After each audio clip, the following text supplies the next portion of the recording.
Rwanda havuga imyidogo ya bamwe mu bunguruza abantu kuri moto mu karere ka Rusizi bagiriza urwego rwa polisi rushinzwe umutekano wo mw'ibarabara kubaca amande ku makosa batakoze. Naguze moto ku Muhinde hatarashira n'icyumweru usanga moto yanjye barayandikiye itaranasohoka. Bayandikiye 2018 narayiguze 2019 mu kwa 9. Nari ndyamye muri corona nta muntu wasohokaga. Naje mu muhanda batugira ngo tugaruke mu muhanda bafashe moto yanjye. Basanga ifite ideni rya 95. Moto yanjye ntiyasohokaga yabaga mu nzu. Aba ni bamwe mu bunguruza abantu kuri moto mu karere ka Rusizi bagaruka ku kibazo c'amande bacibwa ku makosa batigeze bakora. Iyo nkuru iri muzo tugaruka ko handi hato mube hafi y'amaradiyo yanyu. Amakuru mu karere tuyahere mu Rwanda. Abakora umwuga wo kunguruza ingenzi kuri moto mu karere ka Rusizi bavuga ko bacibwa amafaranga n'urwego rwa polisi rushinzwe umutekano wo mu mabarabara ku makosa batakoze. Basigura ko intandaro y'ico kibazo ari uburyo bushasha bw'ikoranabuhanga burimo kwifashishwa na polisi mu kugenzura abarenga ku mategeko yo mu mabarabara busa nkaho budakora neza. Polisi yo ibasaba ko boyegera bakabiganira. Inkuru ya mugenzi wacu Temistokle Mutijima. Sinumvise ibyo ashobora kwandikira amafaranga agera mu 150 nta kintu wakoze. 9 z'ukwa 4 niho bagenda 145 singaya moto iri mu rugira paritse ntisohoka mukamwanya nimbugize mu muhanda mu gihe batubwiye ngo ni mugende. Abo ni bamwe mu bakora umwuga wo gutwara abagenzi kuri moto bazwi nk'abamotari biganjemo abakorera ku kazi mu mujyi wa Kamembe mu burengerazuba bw'u Rwanda. Baragaruka kuri icyo kibazo cyo gucibwa amande ku makosa abo bavuga ko adasobanutse ndetse bemeza ko nta naba yabayeho. Iyi ngiyi ni ya 20 cents kubera ko yarangeje igihe yabaye 35. N'iyi ni ya 20 cents kubera ko yarangeje igihe ni 35. Ayo si 70. Iyi yahangaha ni iy'icumi. Ino yarangeje igihe ni 20. Ayo si 90. N'iyi nayo ni iy'icumi. Nayo yarangeje igihe hajya irindi 10 yose hamwe ni 110. Nta na kimwe kigaragara nkizi. Nibangura ku kinyabiziga ubwo nta kundi nyine bazafata moto bayijyane bayigurishe bazakura yabo bansubiza asigaye mve mu muhanda nigendere. Muri aba bamotari harimo n'abagaragaza ko amakosa bivugwa ko bahaniwe yakozwe mu gihe imirimo yo gutwara abagenzi kuri moto yari yarahagaze kubera icyorezo cya COVID-19. Abandi nabo bagasanga moto zabo zarandikiwe amakosa mbere y'uko bazigura yewe zitaranahabwa ibirango ngo zemererwe gukora umurimo wo gutwara abagenzi. Naguze moto ku Muhinde njya kureba plaque y'u Rwanda Revenue hatarashira n'icyumweru usanga moto yanjye barayandikiye itaranasohoka. Bayandikiye 2018 narayiguze 2019 mu kwa 9. Nari ndyamye muri corona nta muntu wasohokaga. Naje mu muhanda batugira ngo tugaruke mu muhanda bafashe moto yanjye. Basanga ifite ideni rya 95. Moto yanjye ntiyasohokaga yabaga mu nzu. Hariyo bambaye mu kwa 4 no mu kwa 5 izo sinzizi. Mfite abagabo bahamya ko ntigeze nsohora moto yanjye mu nzu. Ubu se ntabwo bayifunze iminsi 10. Mwese moto ubwayo yagura ni mu 300 ngo bakwandikira na 10. Cyo ntaba ari ikibazo. Ubu muhanda turawuvamo bawuduciyemo karabaye. Abo bagatunga agatoki uburyo bushya bw'ikoranabuhanga polisi yo mu muhanda ikoresha muri iki gihe kuko intandaro y'ibyo bibazo. Iyi system niyo yaje mu bujura niyo yaje mu bumamyi. Mbere barazaga niba ucitse umupolisi bagafata moto yawe bakayishyira rosherishe bagashaka iyo moto bakayibona bakayihana. Ariko ubu ngo bahinduye uburyo ni ukuvuga ngo uratabwa gatoya bakayandikira. Kuba rero tutambaye amajire twazivuyeho no guhunga iyo mashini. Iyo bakwandikiraga barakwaga ati dore wakoze izi. No kukwandikira ku iki gihe nta kukwereka. Barahamagara mu biro ngo ndebere ino moto ifite amafaranga ngahe 410 bagahita bagukubita moto bakayitwara. Niba moto igeze kuri amortisoma ya 500 urashaka umuntu guha 90 ajya kwigomborera. Umara imyaka 5 mu muhanda utahana amafaranga 90. Abo rero bagasanga ibyo bakorerwa ari akarengane bagasaba inzego z'ubutegetsi kubarenganura. Dufite akarengane niba ngatari mu Rwanda babitubwire. Niba turi mu kindi gihugu batubwire. Ariko niba turi mu Rwanda turi mu ruburi leta y'ubumwe twese nta karengane twegura nako baturenganure mu by'ukuri. Leta y'ubumwe ibikontorore irebe cyangwa niba bikeneye umuhanda n'uwabo ibinyabiziga n'ibyabo ucika mu muhanda. Ubuyobozi bwa polisi buri hano budukoresha inama tubabwira ibibazo dufite. Ubwije ni ibibazo ntabwo wabuvuye mu nzu mu mezi 2 wandikirwe konterivasi utazi aho yavuye. Ni ikibazo gikomeye cyane. Icyakora polisi y'u Rwanda ivuga ko ubwo buryo bw'ikoranabuhanga bukoreshwa n'abapolisi bo mu muhanda nta kibazo bufite. CP Jean Bosco Kabera umuvugizi wa polisi agasaba abo bandikirwa ku makosa batemera kwegera ababishinzwe bakabafasha. Niba ibyo ariko bimeze aba yarandikiwe amakosa runaka niba atayemera agomba kujya kuri traffic polisi akajya kubaza ikibazo uko kimeze akagisobanura. Abamotari niba bagifite ntibajye kuri polisi babarizaho icyo ikibazo cyabo gisobanuke. Uwo bandikiye agasanga atarakoze amakosa nk'uko bisanzwe ajya kuri polisi agasobanuza, bakamusobanurira, bakamurebera ikibazo uko kimeze. Ku bamotari bahura n'iki kibazo ariko bagaragaza ko uburyo aya mande n'ibihano bijyana nayo bibarwamo, aho nyuma y'iminsi 3 moto yandikiwe ikosa hatangira kubarwa ibihano by'ubukererwe bitaborohera kwirenganuza, bagahitamo rero kwishyura ayo mande ataraba abana umurengera. Ku rundi ruhande hakaba n'abagaragaza ko no kwegera izo nzego ziba zabaciye ayo mafaranga ngo abari nazo zihindukira zongere kubarenganura ubwabyo nta cyizere bibaha, bagahitamo kubireka, ahubwo bagasaba ko uburyo bwo kwandikirwa amakosa no kubara ibihano bijyana nayo binozwa nk'uko byahoze mbere.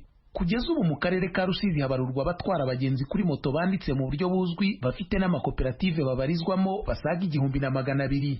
Temistokle Mutijima. Ikiza cha virusi ya corona gikomeje guhangayikisha isi no kugira ingaruka mu bisata bitandukanye hirya no hino. Umenyesha makuru yacu muri Uganda Ignatius Bahizi yakubitiye mu karere ka Kisoro kari mu bugenderwa cyane n'ingenzi kuturabira uko igisata c'ubukera rugendo cifashe. Akarere ka Gisoro kari hasi y'ibirunga. Muri ibyo birunga bisangiwe n'ibihugu bitatu, icya Uganda, u Rwanda hamwe na Repubulika ya Demokarasi ya Kongo, niho hari ishamba rya Gahinga ribamo inyamaswa z'ingagi zisurwa cyane n'abakerarugendo bava hirya no hino ku isi, ariko cyane cyane abaturutse mu Burayi no muri Amerika. Uretse ishamba ryo ku kirunga cya Gahinga, aho muri Gisoro niho hasangwa ishamba ry'inzitane rya Bwindi ririmo umubare munini cyane w'ingagi uruta wo mu Gahinga. Mu bihe bisanzwe wasangaga abakerarugendo benshi muri ako karere, ariko amezi ngo arashize. Ibi bivuze ko abakozi mu bikorwa by'ubukerarugendo batakaje akazi. Laban Niyongabo akora akazi ko gufasha abakerarugendo cyangwa se tour guide, yabwijwe rya Amerika uko ubuzima bwahindutse kubera icyorezo cya COVID-19. Income yose yarahagaze kandi uzi ibikurikira aho ngaho, loss of income, ubukene n'ibindi, ufite kwishura aho utuye, hari imishinga wari wapanze. Mu kazi kawe wari usanzwe ko mu cyumweru cyangwa mu kwezi ukorana n'abakerarugendo bangana batebi, ibintu bikimeze neza? Ibintu bikimeze neza, hari icyumweru cyo nagatwaye nk'abakerarugendo 40 za Mutanda, mu birunga, gusura imiryango y'abatwa, different activities, bumwe 50 umuntu yakabajanye mu week. Yatwara bihombye cyane, atari twe bonyine bo byagizeho ingaruka nk'abaturage basanzwe nabo usanga mu mirimo dukora ari ubufasha babonamo. None niba buriya bufasha butari kuza, ukaba bumwe ufite gufata mu mufuka wawe ukagira icyo bagenera, na cyane nk'abatwa uzi bafite culture nayo iri unique. So abakerarugendo barazaga bakareba imico yabo, bakagira ubufasha babasigira. Kuva ku bakerarugendo 50 Laban yafashaga buri cyumweru, ubamaze amezi 7 yose atabona n'umwe. Bivuze ko akazi kahagaraye, kandi n'abantu bagurishaga abakerarugendo ibintu bitandukanye birimo iby'imyuga nabo nuko. Rugayampunzi Richard we n'umucuruzi wari utunzwe n'abakerarugendo kuko afite ahantu bakunda kunywera ikawa. None buri kwezi twabonaga nk'abazungu barenze muri 150 kugera ku 100, ariko ubu ngubu nta bakiza. Byatumye ubucuruzi bwacu bwaruka inyuma, kuko ahenshi akaba nibo bakunda kwigura no kwinywa. None dufite yose iracarimo kumara amezi 7. Amezi yose nta muntu, nta baguzi, kandi abakerarugendo bakunda kuruta abaturage. Bivuze ko mushoboka kuba mwarahombye cyane. Twarahombye, bituma business igaruka inyuma, ndetse n'abakozi bamwe bava ku kazi kuko nta mafaranga yo kubariha. Ntabwo ari abakora ibikorwa bijyanye n'ubukerarugendo bonyine bahombye, kubera ko abakerarugendo batakiza mu gihugu. Ukurikije Bwana Bitababaje Tamu ucuruza ibintu bisanzwe muri uwo mujyi wa Gisoro, n'abingaruka zabagezeho.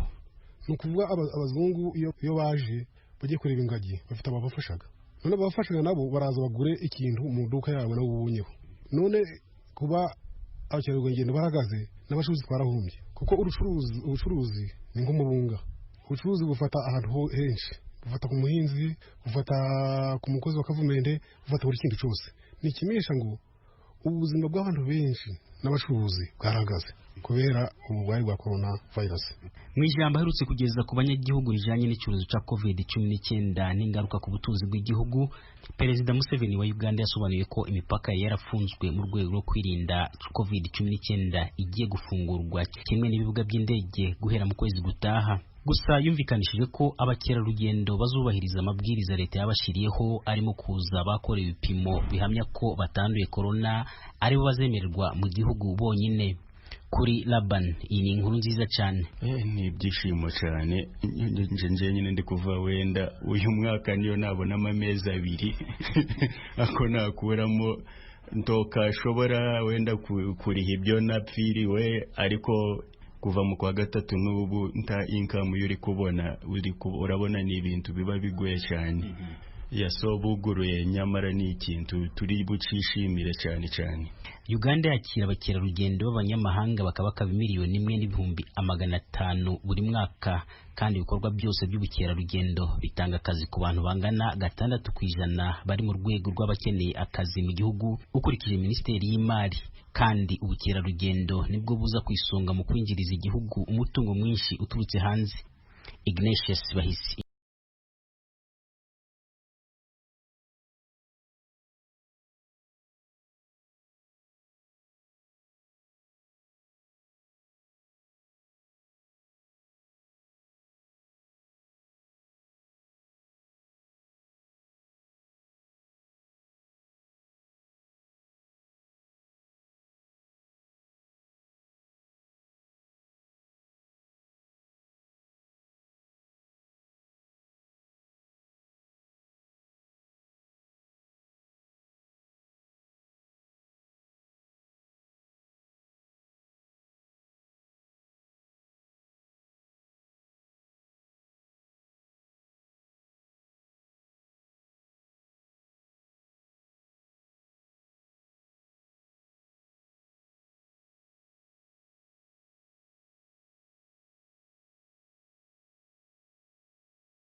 Amategeko mashasha agamije guhagarika ikwirakwira ry'umugera wa corona yateye ishavu n'imyidogo ku mugabane wa Buraya, mu gihe ku isi yose abo uwo mugera umaze guhitana bariko begereza umuriyoni.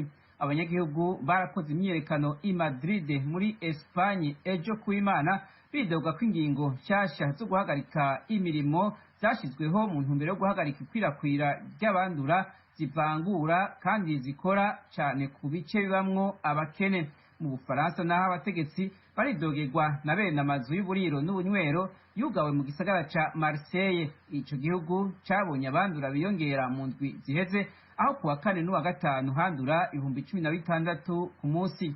Ku munsi wa gatandatu abantu barenga 10,000 biyamiriza ingingo zigamije guhagarika igwiragwira ry'ubwo mugera barahanganye n'abapolisi bariko barababuza imyiyerekano mu mabarabara hagati mu gisagara ca Londres. Kaminuza John Hopkins yo muri Amerika ivuga ko kw'isi abantu barenga 999,300 bamaze kwicwa na COVID-19. Leta ya Yemen hamwe n'intumwa z'abahuti baremeranije kurekura abanyororo barenga 1,000 bafashwe mu ntambara. Aya masezerano yumvikanywe mu biganiro byamaze iminsi 10 birongowe na ONU mu gisagara ca Lyon ni mu Busuwise. Aya masezerano mu gihe yoshirwa mu ngiro nizoba ribaye ihanahana ry'imbohe ku gitigiri kinini hagati y'impande zigwana muri Yemen kuva basinye ihanahana ry'imbohe 15,000 i Stockholm mu 2018. Intumwa idasanzwe ya ONU muri Yemen. Ubu naho ni wa mwanya w'imikino na sport. Turahera mu gihugu c'u Burundi ahiganwa muri volleyball ryaraye ritahukanywe n'umurwi wa Amicale watsinze Rukinzo kuri seti 3-2. Mu mupira w'amaguru naho kuri no wa Mungu niho indwi igiri ya kane y'ihiganwa ry'u Burundi yasozerwa. Desire Hatungimana arabitubwira. Ino ndwi igira kane mu higanwa ry'umupira w'amaguru mu Burundi yasozerewe n'urukino rwahuza Vitaro na Flambeau du Centre. Vitaro yari imaze inkino 3 idatsinda, ikaba yashoboye kuronka amanota 3 muri urwo rukino mu gutsinda Flambeau du Centre ibitsindo 2-0. Ivyo bitsindo kandi nivyo Olympic Star yatsinze Bumamuru, Musongati nayo ikaba yanganije na Les Elephants igitsindo 1-0. Mu zindi nkino zabaye ku munsi wa gatandatu, Kayanza United yanganije na Burundi Sport Dynamique igitsindo 1-0. Bujumbura City yirahira Royal mu kwitsinda ibitsindo 3-0. Aigle Noir ikaba yatsinze Muzinga ibitsindo 2-0, mu gihe Rukinzo yanganije na Messager Ngozi igitsindo 1-0, na Atletico Academy ikaba yatsinze Interstar ku bitsindo 3-2. Umumenyereza wa Atletico ati yo ntsinzi itumye binjira mu higanwa neza. Murazi ko organisation ya equipe igizwe n'ibintu byinshi. Hari ibintu bimwe bigenda birakosorwa buhoro arizo zaje gutuma uno munsi za ukina no match morale isa n'iri hejuru kwa rapport na match zari. Ubunya dusa nabinjiye muri championnat. Ubundi match z'ubushi zarangiye twasada abantu kari bwinjira muri championnat neza. Mu mpira maguru kandi abakinyi bazotogwamwo abazoserukira umugwi serukira gihugu w'u Burundi mu rukino rwa kivandimwe Burundi buzokina na Tanzania kugenekezo rya 11 ukwezi kuza kuno w'Imana niho baje habona. Mu bakinyi 25 basanzwe bakina mu higanwa ry'u Burundi, umugwi wa Musongati uri mu kibanza ca mbere inyuma y'inkino 4 n'uzi imbere n'abakinyi 6 ugakurikirwa na Aigle Noir n'abakinyi 4. Abakinyi 25 bakaba bava mu migwi 9 kuri 16 gize higanwa ry'u Burundi. Gishasha muri abo bakinyi batumweko ni Saidi Ntibazonkiza atamugwa afise muri kino gihe, ariko yatumweko mu mugwi serukira gihugu inyuma y'imyaka 5 adahamagawe kubera ishiramwe ry'umupira w'amaguru mu Burundi ryamwagiriza ko yagumuye abandi bakinyi. Kuri aba bakinyi basanzwe bakina mu Burundi iyongera ko abakinyi 11 bakina hanze y'u Burundi, 5 bakina i Burayi, umwe muri Arabia Saudite, uwundi muri Misiri, n'uwundi akina muri Afrika y'Epfo, mu gihe 3 nabo bakina mu gihugu ca Tanzania. Abakina mu Rwanda bakaba batatumweko kuko atahiganwa ariko riraba muri ico gihugu kugeza uno munsi. Uwo mugwi ukazoba umenyerezwa na Jiminda Yizeye yasubiriye Olivier Niyungeko atazoboneka muri urwo rukino kuko azoba aramutse yubaka ugwiwe imbere ya leta. Muri volleyball naho ihiganwa ry'u Burundi ryaraye ritwawe na Amical itsinze Rukinzo kuri seti 3-2. Wari umubabaro ntangere muri Rukinzo kubona batakaza ico gikombe, ariko Kabura Kasi yamenyereza uwo mugwi w'igipolisi aremera ko barushijwe. Twari twateguye cyane kugira ngo dutware iki gikombe kubera byo bafise signification nini, kubera twari dutwaye amakupe ahambaye. Ibindi byose bari bamaze gutwara yara maturunwa, twari twatwaye championnat yo muri association y'Ubujumbura. Wagomba gutwara iyi coupe kugira ngo tusigure yuko twaraba ama objectif akomeye. Bone twashoboye kushikako, turemera ko badusumbije ubuhinga. Mu bigeme igikombe cyatwawe na Muzinga itsinde Gender Light Club ku maseta 3-1. Desire Hatungimana, Kigali, Ijwi rya Amerika. Desire, reka mugenzi wawe Jean-Claude Munyandinda agukorere mu ngata kuyavugwa mu gisata ca sport mu gihugu c'u Rwanda. mu mukino wo gusiganwa ku magare muri shampiyona y'isi yaberaga mu mujyi wa Imola mu Butaliyani, umukinnyi w'umunyarwanda Samuel Mugisha yaraye acyuye umunyu mu isiganwa ry'umuhanda urambuye ryahuje abakinnyi bakomeye bo ku rwego rw'isi mu cyiciro cy'abagabo. Ejo ku cyumweru mu rugendo rureshya n'ibirometero 258 Mugisha yatashye yimyiza imoso kuko ari umwe mu batarashoboye kurangiza ku bakinnyi 177 bari batangiye. Umwanya wa mbere watwawe n'umufaransa Julian Alaphilippe ukinira ikipe ya Deceuninck Quick Step yo mu Bubiligi. Muri iyi shampiyona y'isi u Rwanda rwagombaga guhagararirwa n'abakinnyi 7 ariko kubera impinduka zabaye kubirebana naho yagombaga kubera no ko u Rwanda rwarakererewe mu myiteguro, haserutse umukinnyi umwe rukumbi ariwe Samuel Mugisha, none dore nawe akubitiwe ahareba inzega. Tunyarukiye mu mupira w'amaguru, ejo ku cyumweru kuri stade ya Kigali i Nyamirambo habaye amatora y'abagize komite nyobozi nshya y'ikipe ya Kiyovu Sport. Aya matora yari yabanje guteza impaka mu banyamuryango b'iyi kipe yambara imyenda y'icyatsi kibisi n'umweru. Watorewe kuba perezida mushya wa Kiyovu Sport ni Juvenal Mvukiyehe wungirijwe na Hector Mutijima nka vice perezida wa mbere, naho vice perezida wa kabiri yabaye Ange Ntirangibagirwa. Omar Munyengabe yatorewe kuba umunyamabanga mukuru, naho umubitsi aba Angelique Kayiganwa. Bamwe mu bakunzi ba Kiyovu Sport bizeye ko abayobozi bashya nibamara gusobanukirwa n'ibyo ikipe yabikeneye bazayigeza kuri byinshi birimo n'igikombe cya shampiyona. Ikipe nishya, ubuyobozi ni bushya, staff nishya, bakeneye kumenyera uwo mwuka wa Kiyovu. Bamenye Kiyovu ni iki, bayimenye, babone no kuyikorera, bamenye icyo bakora icyo ari cyo.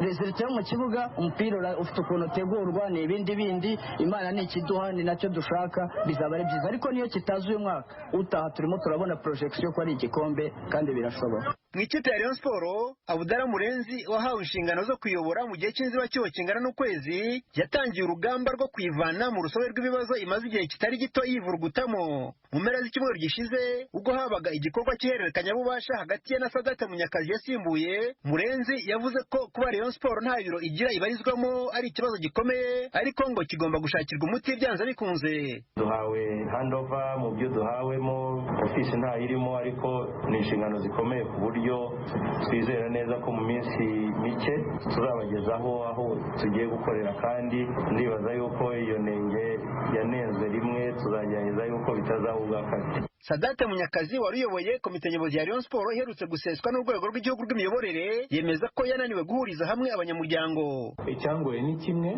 ni uko nazanye gahunda cyangwa se umurongo wo kugenderaho muri Rayon Sport, ariko sinabasha kurasambura abantu bose ngo mbashyire hamwe bajye inyuma y'uwo murongo. Iyo bajya inyuma y'uwo murongo nkeka ko tutari kurushywa n'ibyo twakoraga. Icyo rero nkeka yuko kuba abantu bose ntarabashyize inyuma y'ibitekerezo nari mfite, nkeka yuko aricyo kintu cyangoye kuri ubu buyobozi nari mazeho umwaka n'ukwezi kurenga. Yongeraho ko nubwo yatanze amafaranga menshi muri Rayon Sport ngo ikihutirwa muri iki gihe atari ukwishyuza. Reka ibyo kwishyuza n'amafaranga tube tubyihoreye, ahubwo iminsi 30 abayobozi babanze barwane nayo bashyira ibintu ku murongo. Nibimara kujya ku murongo tuzicara turebe igisubizo cy'ayo mafaranga. Ariko icyo numva gusa nuko icyo nakwifuza nuko aka kanya batahugira ku mafaranga twabagurije, ahubwo bahugira ku by'akazi. Aba Rayon Sport, abakunzi b'umupira w'amaguru mu Rwanda n'abasportif muri rusange, icyo babatezeho muri iyi minsi itarenga 30. Komite y'agateganyo irimo kuyobora Rayon Sport muri iki gihe igizwe na Abdallah Murenzi ariwe president, akaba afatanyije na Hilary Nyirihirwe na Tadeyo Twagirayezu. Yari Claude Munyandinda ikiganiro. Tuje tubifuriza ibihe byiza, ikaze kandi mu kiganiro cya none makuru cy'umunyamakuru, ndetse kandi twizeye ko mudatezuka ku ngamba zo guhashya COVID-19 nkuko bisanzwe muri iki kiganiro. Mbandi Nyirarukundo Xavera hamwe nanjye Jean Daniel Sindayigaye. Jean Daniel, twanzikire he? Xavera, reka iki kiganiro cya none tucyanzikire mu gitangazamakuru RFI, aho umufaransa Colonel Eric Emero yagize ati itabwa muri yombi rya Felicien Kabuga ni ishema kuri twe. Ibyo yabivuze mu rurimi rw'iwabo mu Bufaransa agira ati la arrestation de Felicien Kabuga est l'une de nos plus grandes fiertés.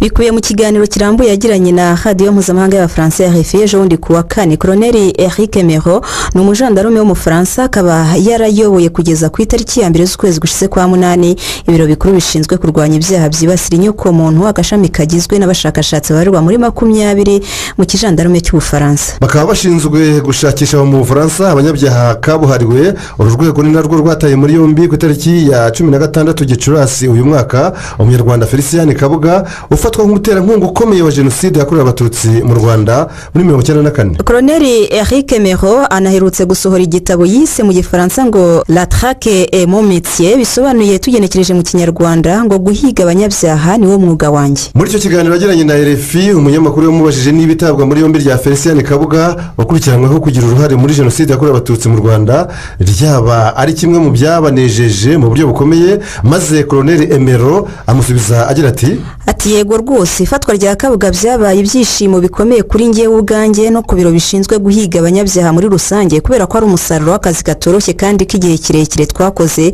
ko kumushakisha uruhindu. Nanone ariko ntitwakwirengagiza ko ari umusaruro wavuye mu bufatanye mpuzamahanga kuko tudakora twenyine. Muri uru rugamba navuga ko twafatanije n'umuryango w'abibumbye, urukiko mpuzamahanga mpanabyaha, polisi mpuzamahanga, Loni, polisi yo ku mugabane w'Uburayi n'abandi batandukanye. Umunyamakuru ati mu madosiye agera mu 150 muri gukoraho yabakurikiranyweho ibyaha bashakishwa arebana na Afurika nangahe? Colonel Mero ati navuga ko arebana na Afurika ari 50%. Umunyamakuru yarongera amubaza ati ibyo bihugu se ni ibihe? Ese amenshi ubwo ntarebana n'u Rwanda? Undi ati nibyo amenshi n'ay'u Rwanda kuko agera muri 28 cyangwa se 29, ariko nanone nababwira ko tunafite amadosiye arebana n'ibindi bihugu bya Afurika nka Repubulika ya Centrafrica, Liberia, Libya, Congo Brazzaville, Cote d'Ivoire, Sudani ndetse n'ahandi. Umunyamakuru yakomeje kumubaza agira ati mbese ubwo ku gihugu nk'u Rwanda akazi twavuga ko koroshye ubu? Undi ati akazi karoroshye cyane muri iki gihe umubano w'u Rwanda n'Ubufaransa usa n'uri mu buryo bwiza, kandi icyo nicyo cy'ingenzi. Icya kabiri navuga nuko nk'ubu ngubu dufite amadosiye atari make arebana n'u Rwanda, dusaba abayobozi b'u Rwanda tukajyaho gukora iperereza dufatanije ku bashinjwa ibyaha dukurikirana. Umunyamakuru yongeye kumubaza niba guhiga abakekwaho ibyaha bitaba byarorohejwe n'ikoranabuhanga, aho ubu abantu bakoresha cyane imbuga nkoranyambaga. Undi amusubiza agira ati nibyo, ubu muri iki gihe imbuga nkoranyambaga turazifashisha mu kazi kacu, kuko nko muri iki gihe ikoranabuhanga ryoroheje ibintu, aho usanga abantu bifata amafoto bakayashyira ku mbuga nkoranyambaga, kandi ibyo bidufasha kumenya aho baherereye bitatugoye. Nubwo yaba atari uwo dushaka, ariko nubwo yaba ari umuntu wa bugufiye, nabyo bitworohereza kugera ku makuru. Uyu munyamakuru ati haba hari igitutu cya politiki mujya mushyirwaho mu kazi mukora ko guhiga abakekwaho ibyaha? Colonel Mero ati oya, ntabwo tujya dushyirwaho igitutu cya politiki kubera ko mu kazi kacu tuyoborwa n'urwego dukorera rushinzwe kurwanya ibyaha byibasiye inyokomuntu mu bushinjacyaha bukuru bushinzwe kurwanya ibyaha by'iterabwoba. Usanga rero abashinjacyaha aribo badusaba gukora nketi ku muntu runaka ukekwa cyangwa se ku gikorwa runaka. Aha rwose nababwira ko nta gitutu cya politiki kijya kidushyirwaho. Ngicyo rero ikiganiro muri make uyu Mufaransa Colonel Eric Emero yagiranye n'igitangazamakuru RFI ku itabwa muri yombi rya Felicien Kabuga, aho yavuze ko ari ishema kuri bo. Ati l'arrestation de Felicien Kabuga est l'une de nos plus grandes fiertés. Iyo ngingo y'ubutabera twerekeze mu kinyamakuru The New Times ku nkuru banditse ivuga ko wahoze ari umunyamabanga wa leta ushinzwe amashuri abanza n'ayisumbuye muri Minisiteri y'Uburezi Dr Isaac Munyakazi yasabiwe gufungwa imyaka 7 yose mu gihome no gutanga ihazabu ya miliyoni 5 z'amafaranga y'u Rwanda. Iyi nkuru igakomeza ivuga ko ari ibyaha bya ruswa, ariko by'umwihariko Dr Munyakazi akaba anakurikiranyweho n'icyaha cyo gukoresha ububasha yahabwaga n'amategeko mu nyungu ze bwite. Imvugo nshya yo imwandikaho yavuze ko Dr Isaac Munyakazi avuga ko ngo yarakoze uburiganya mu bizamini bya leta bisoza umwaka w'amashuri wa 2019, ishuri ritaboneka mu myanya 100 ya mbere agatuma rigera mu mashuri 10 ya mbere. Nyuma yo kubikora ngo yanahawe amafaranga y'u Rwanda 500 bya ruswa jondanye. Ubushinjacyaha kandi bwasabiye Abdou Gahima akurikiranyweho kumuha iyo ruswa igifungo cy'imyaka 5 n'ihazabu ya miliyoni 2 z'amafaranga y'u Rwanda. Dr Munyakazi yeguye muri guverinoma tariki ya 6 Gashyantare uyu mwaka, hashize ibyumweru 3 ahita anirukanwa mu ishyaka rye rya PDI yarabereye umuyoboke. Mu mwihero w'abayobozi bakuru b'igihugu babaye mu kwezi kwa 2 uyu mwaka, Perezida wa Repubulika Paul Kagame yavuze ko abayobozi b'ishuri rimwe bagiye kureba Dr Munyakazi bamusaba ko ishuri ryabo ryari mu mashuri ari inyuma y'ijana, bamusaba ko yabafasha akarishyira mu myanya yo hejuru cyangwa se ya mbere, kandi ko bazamuhemba. Yagize ati kijondanye. Icyo gihe umukuru w'igihugu yagize ati baramubwira bati tworohereze ishuri ryacu rize mu myanya ya mbere, arabikora bati tuzaguhemba. Yarabikoze afata ishuri ryari rya nyuma arishyira mu ya mbere, bamuha amafaranga 500,000. Ibi mbabwira ntabwo ari inkuru kuko nawe yaje kubyemera, kandi hari ibimenyetso adashobora guhakana, bamufatiye mu cyuho. ati bamufatiye mu cyuho Munyakazi na Gahima bo kugeza n'ubaburana bahakana icyaha bakavuga ko ari abere jondanye. Biteganyijwe ko urukiko rwa Nyarugenge ruzatangaza umwanzuro w'urubanza ku itariki 16 z'ukwezi gutaha kwa 10 saa 8 z'amanywa. Paul Rusesabagina uyajuririye umwanzuro wo kumufunga iminsi 30 by'agateganyo, umwanzuro wafashwe ejo bundi kuwa 4 n'urukiko rw'ibanze rwa Kicukiro mu mujyi wa Kigali.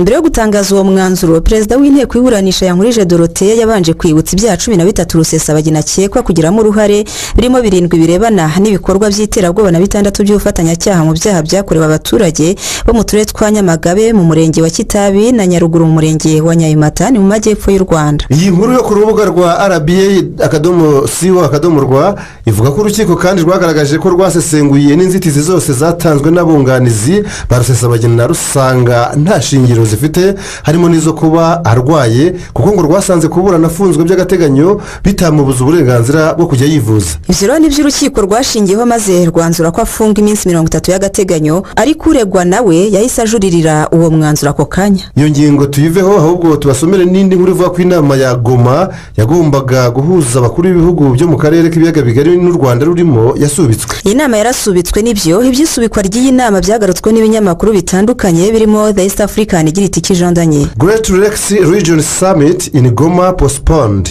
Birasobanuye tugenekereje ngo inama yagombaga guhuriza Goma ibihugu byo mu karere k'ibiyaga bigari yarasubitswe. Romore Naiti Afrique de Grand Lac un mini sommet de 5 chefs d'État reporté Sénédier. Birasobanuye nabyo ngo inama ntoya y'abakuru b'ibihugu byo mu karere k'ibiyaga bigari yarasubitswe. Jeune Afrique nayo yateruye igira iti RDC les vraies raisons du report du mini sommet de Goma, bivuze ngo Repubulika ya Demokarasi ya Kongo impamvu za nyazo zateye isubikwa ry'inama ntoya y'Igoma. Hanyuma kandi Radio Okapi y'umuryango w'abibumbye muri Kongo Kinshasa nayo iti mini sommet de Goma Paul Kagame pour une rencontre physique qui pourrait être envisagée en 2021. Bisobanuye ngo inama ya ntoya ya Goma, Perezida Paul Kagame w'u Rwanda asaba ko inama yazabahuza mu buryo bw'imbona nkubone yashyirwa mu mwaka utaha wa 2021.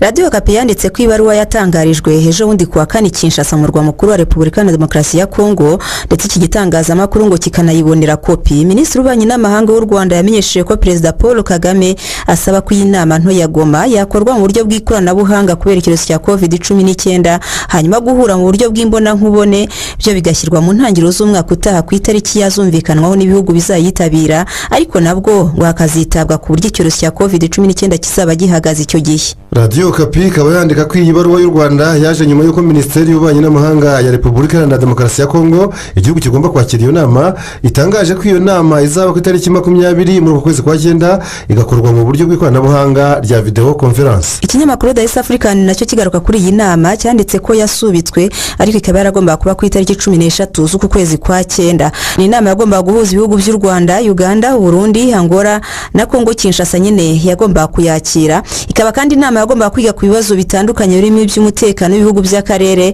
ububanyi n'amahanga, ubufatanye mu kurwanya COVID-19, kuzahura ubukungu bw'akarere no kurangiza ubwumvikane bukeya buri mu bihugu by'akarere. Igitangazamakuru RFI cyanditse ko impamvu iyo nama yasubitswe ngo byatewe n'uko abakuru b'ibihugu bagombaga kuyitabira bari bahugiye mu kwitegura inteko rusange y'umuryango w'abibumbye yatangiye kuwa 2 w'iki cyumweru i New York ku cyicaro gikuru cy'umuryango w'abibumbye. Cyakora ni inteko ikorwa mu buryo bw'ikoranabuhanga kubera icyorezo cya COVID-19. Inteko ivugwa niyo ngiyo ya Loni.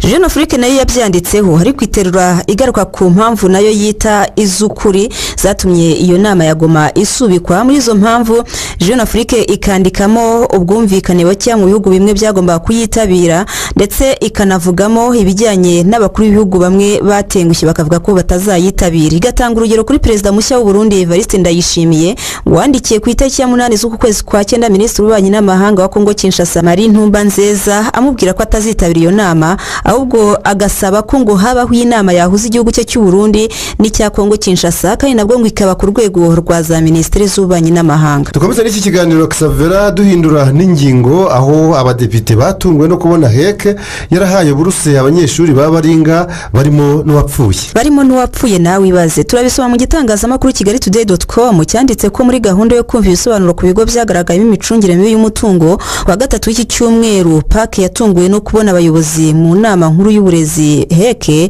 batabasha gusobanura uburyo buruse yagiye itangwa nta nyandiko zibisobanura, akenshi bikagaragara ko yagiye yifatirwa n'abayobozi ndetse n'abanyeshuri babaringa. iyi komisiyo yabajije heke uburyo inanirwa kugaragaza inyandiko zerekana uko amafaranga yagiye yoherezwa muri banki y'iterambere y'u Rwanda BRD ndetse n'imikoreshereze mibi y'ingengo y'imari yatanzwe ku bikoresho by'ikoranabuhanga byo mu biro bitakoreshejwe hamwe n'amafaranga yagiye ahabwa bamwe mu bayobozi mu buryo bunyuranije n'amategeko. urugero ngo heke yohereje hafi miliyari 10 z'amafaranga y'u Rwanda kuri BRD nta rutonde rugaragaza abagomba kuyahabwa ndetse nta n'inyandiko igaragaza ibyo bikorwa yahawe.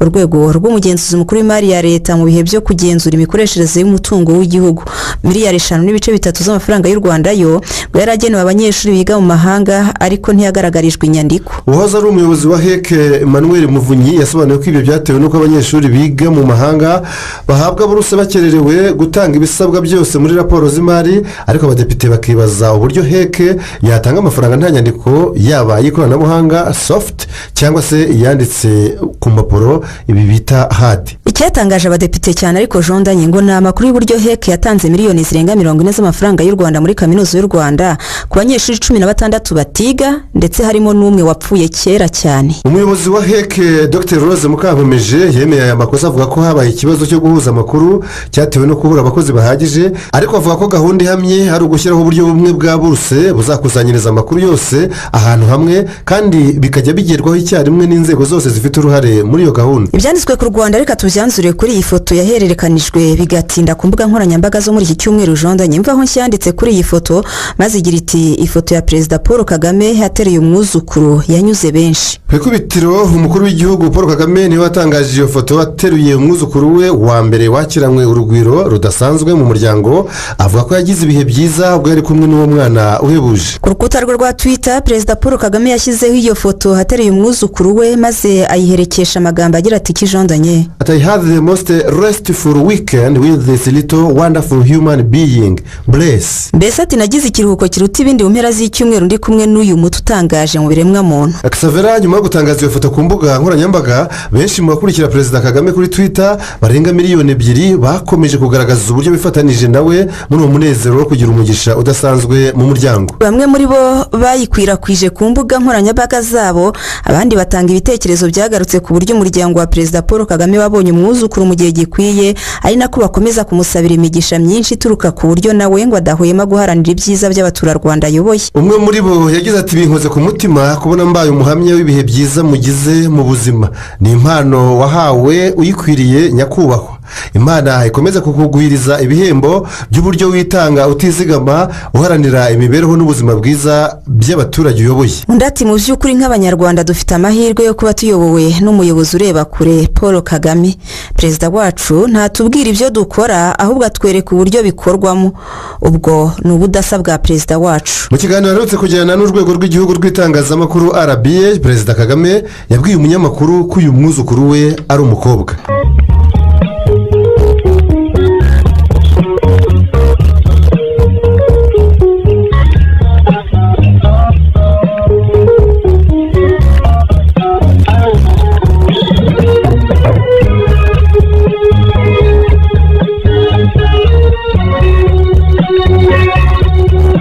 Dukomeje kubasomera ibyasohotse mu nyamakuru byo muri iki cyumweru, yaba ibyanditswe ku Rwanda no hanze, ari naho twerekeje. Duhere muri Kongo Kinshasa kuva ku wa kabiri w'iki cyumweru inteko ishinga amategeko yasubukuye imirimo yayisanzwe, ariko icyatunguye abatari bake yajondanye no kugaruka muri politike kwa Joseph Kabila Kabange, uyu yabaye perezida w'iki gihugu kuva muri 2001 hageza muri Mutarama 2019. Yagarutse nka senateri uhoraho, umwanya ahabwa n'itegeko nshinga ry'igihugu cye ryemerera uwahoze ari umukuru w'igihugu cya Kongo Kinshasa kuba umusenateri ubuzima bwe bwose, senateur à vie mu rurimi rw'igifaransa. Ibinyamakuru n'ibitangazamakuru birimo Jeune Afrique, Financial Afrique, La Libre Afrique, urubuga rwa Radio Okapi y'umuryango w'abibumbye muri icyo gihugu, Mail and Guardian, African News n'urubuga rwa Radio RFI byanditse ko Kabila hatigeze agaragara mu mwanya we muri Sena kuva yahererekanya ubutegetsi n'uwamusimbuye Felix Antoine Tshisekedi. Joseph Kabila akaba afatwa nk'uwanditse amateka meza muri Kongo Kinshasa yo gusimburana ku butegetsi mu mahoro no muri demokarasi mu myaka hafi 60 yari ishize icyo gihugu cya Kongo kibonye ubwigenge. Batangiza iki gihembwe cy'inteko cyo muri Nzeri ba perezida b'imitwe yombi Alex Tambwe Mwamba wa Sena n'uw'abadepite Janine Mabunda bombi baturuka mu ihuriro ry'amashyaka rya FCC ryo ku ruhande rwa Joseph Kabila bahamaganye abanyamahanga bivanga mu bibazo by'imbere muri icyo gihugu. Abo banyamahanga batunzwe agatoki bakaba ari abahagarariye ibihugu byabo Kinshasa nubwo nta mazina yabo yigeze atangazwa.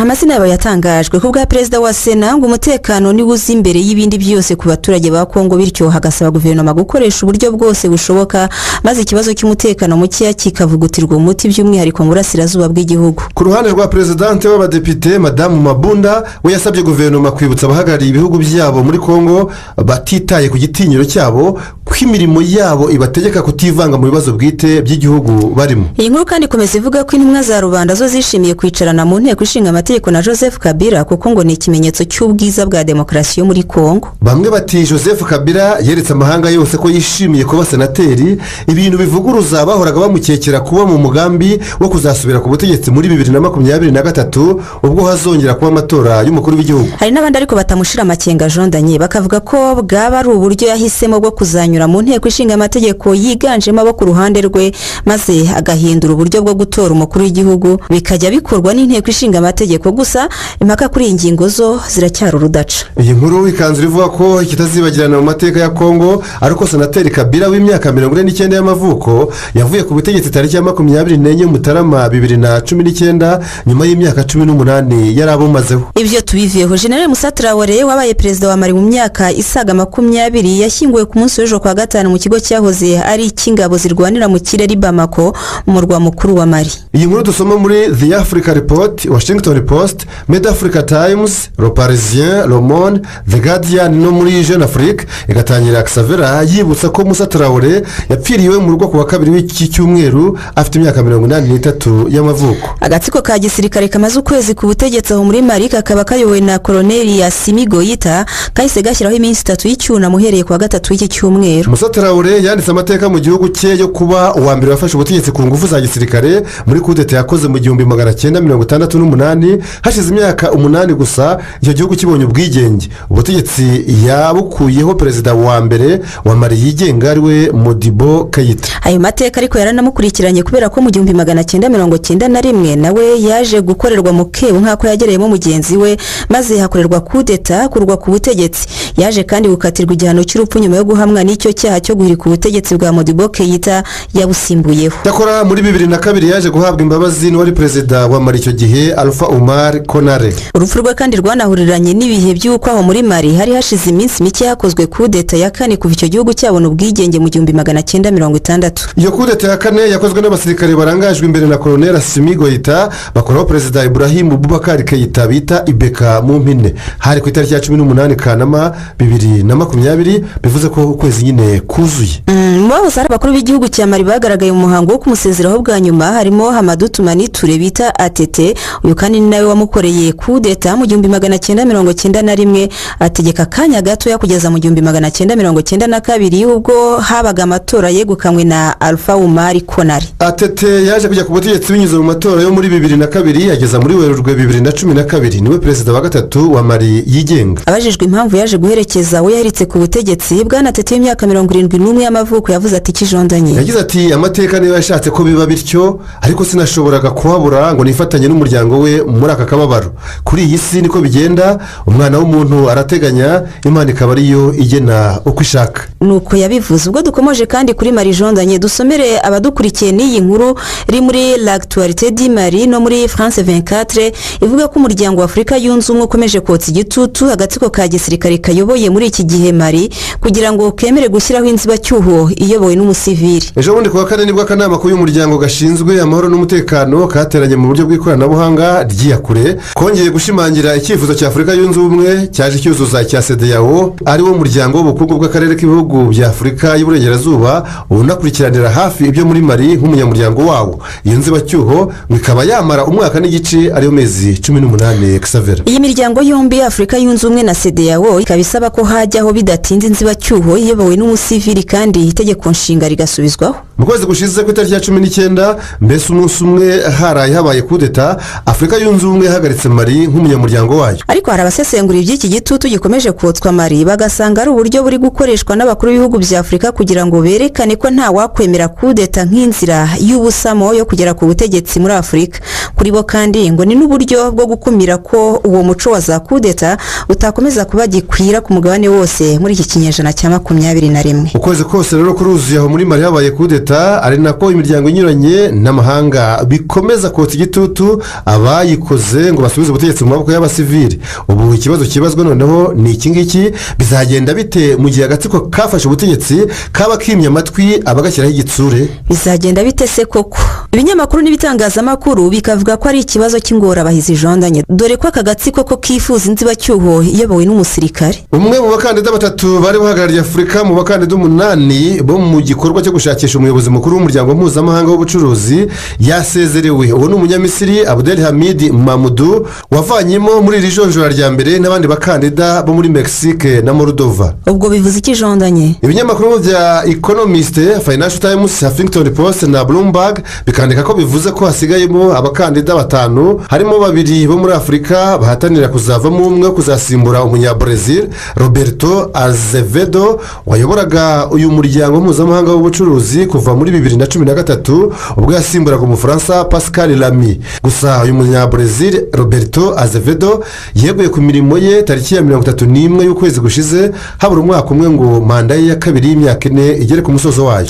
Muri abo bakandida 2 basigaye bahagarariye Afurika harimo umunyakenyakazi Amina Mohamed w'imyaka 58 y'amavuko, ubakaba hari minisitiri wa siporo n'umuco mu gihugu cye, hakaba kandi n'umunyanigeriakazi Ngozi Okonjo-Iweala afite imyaka 66 y'amavuko, hakaba hayobora inama y'ubutegetsi bw'ikigo cya Gavi kizobereye mu gukora inkingo. Bombi rero bagiye bakora imirimo itandukanye haba imbere mu bihugu byabo haba no ku rwego mpuzamahanga. Aba banyafurikakazi basigaranye mu ijonjora rya kabiri n'umukandida wo muri Korea y'Epfo, uwo mu Bwongereza n'undi wo muri Arabia Saudite. Uzatorwa muri abo ko ari 5 rero akazatangira imirimo ye mu kwezi kwa 11 uyu mwaka. Uyu muryango mpuzamahanga w'ubucuruzi washinzwe tariki ya mbere y'ukwezi kwa mbere 1995 ukaba ugizwe n'ibihugu binyamuryango 164 ukagira icyicaro gikuru i Geneve mu Busuwisi. Twerekeze muri inkuru ndende yo mu kinyamakuru Jeune Afrique ifite umutwe ugira uti aho yibereye i Paris mu Bufaransa, Guillaume Soro akomeye kuri kandidatire ye ari nako adashaka ko amatora y'umukuru w'igihugu aba tariki 31 y'ukwezi gutaha kwa 10. Ni nyuma yaho mu ntangiriro z'iki cyumweru we na Laurent Gbagbo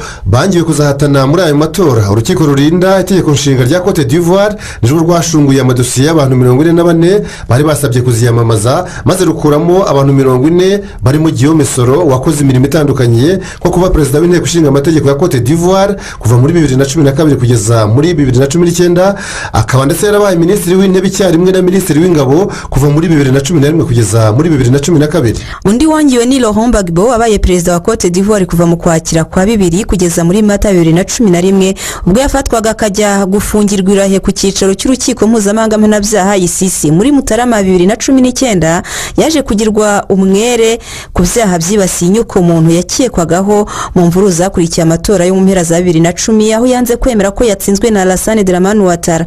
Izo mvuru zaguyemo abantu bagera mu 3,000 jondanye. Ari bwana Soro hari na bwana Gbagbo, bombi baba mu mahanga, aho Soro yibera mu Bufaransa naho Gbagbo akibera mu Bubiligi. Mu kiganiro n'abanyamakuru cy'ejo bundi kuwa 4, Guillaume Soro yavuze ko hagiye gushira amezi 9 atangaje ko ari umukandida perezida mu matora yo ku ya 31 Ukwakira, kandi ngo ako kayihayiyo aracyagafite. Muri icyo kiganiro Guillaume Soro yongeye guhamya ko kandidatire ye igihari, ko ntaho yagiye, ko ari uburenganzira ahabwa n'amategeko, dore ko n'urukiko rwa Afurika rushinzwe uburenganzira bwa muntu n'abaturage rwanzuye ku itariki ya 15 muri uku kwezi kwa 9 ko guverinoma ya Cote d'Ivoire imusubiza uburenganzira bwe bwo gutora no gutorwa.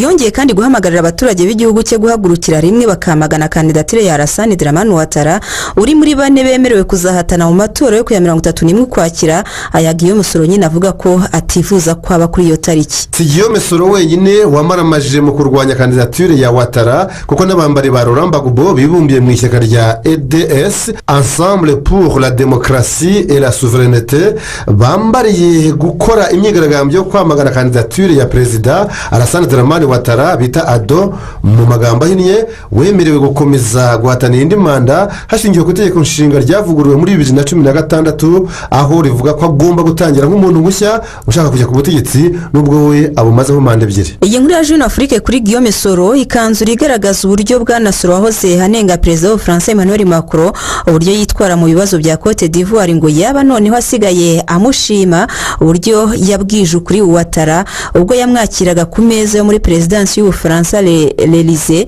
mu byumweru 2 bishize. Abandi yashimiye barimo perezida Muhammadu Buhari wa Nigeria by'akarusho ngo mu minsi mike azanyaruka ajye kumusura kuko ngo atigeze arya iminwa mu kwamagana abakuru b'ibihugu bya Afurika bakora ibishoboka byose ngo bizirika ku butegetsi banyuze mu guhindagura itegeko nshinga ry'ibihugu byabo. Buhari akivuga ibi mu kwezi gushize hahise humvikana ko aneguye bagenzi be bo muri Afurika y'Uburengerazuba by'umwihariko wa Cote d'Ivoire Alassane Dramane Ouattara n'uwa Guinea Conakry Alpha Condé. Aba bombi ngo bazongera kugaragara mu matora yo mu kwezi gutaha mu bihugu byabo nyamara ngo bari basoje ibivi bigenwa n'amategeko. Abandi bwana Soro ashima ko bamaganye ibyo kwihambira ku butegetsi ni ba perezida Mamadou Issoufou wa Nigeria ndetse na Umaro Sissoko Embalo wa Guinea Bissau. Hagati aho guverinoma ya Cote d'Ivoire yatewe twati icyemezo cy'urukiko rwa Afurika rurengera uburenganzira bwa muntu cyemerera Guillaume Soro kuzahatana mu matora yo mu kwezi gutaha. Umuvugizi w'iyo guverinoma Sidiki Moko Touré yasobanuye ko bo bemera gusa icyemezo cy'urukiko rwa Cote d'Ivoire rurinda itegeko nshinga rwabujije Soro kwiyamamaza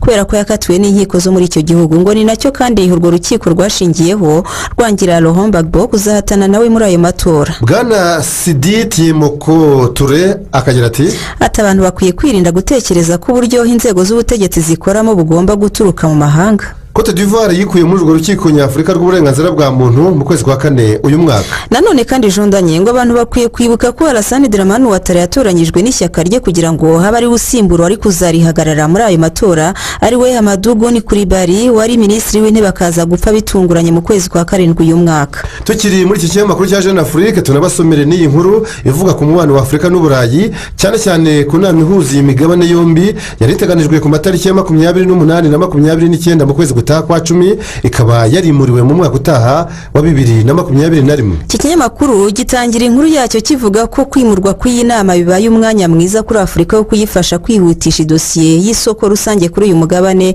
bityo ngo bizayifashe guhagarara yemye mu biganiro izagirana n'abanyaburayi. Ku birebana n'isubiko ry'inama ya Afurika n'Uburayi nta tangazo ryakozwe ku mugaragaro Xavera haba i Buruseli ku cyicaro cy'umuryango w'ubumwe bw'Uburayi haba ni Addis Abeba ku cyicaro cya Afurika yunze ubumwe. Gusa ibyuko yimuriwe mu mwaka utaha bije bishimangira igihuha cyari cyatangiye gukwira mu kwezi kwa 8 ko n'ubundi iyi nama ya 6 itakibaye mu kwezi kwa 10 kubera icyorezo cya coronavirus. Iyi nama ya Afurika n'Uburayi yari igiye kuba ikurikiye y'Uburayi n'Ubushinwa yabaye ku wa mbere w'iki cyumweru aho ibinyamakuru birimo Le Monde, Les Echos, La Croix, Medef, Le Soir n'ibindi bitandukanye byanditse ko iyi nama yabaye mu buryo bw'ikoranabuhanga kubera COVID-19.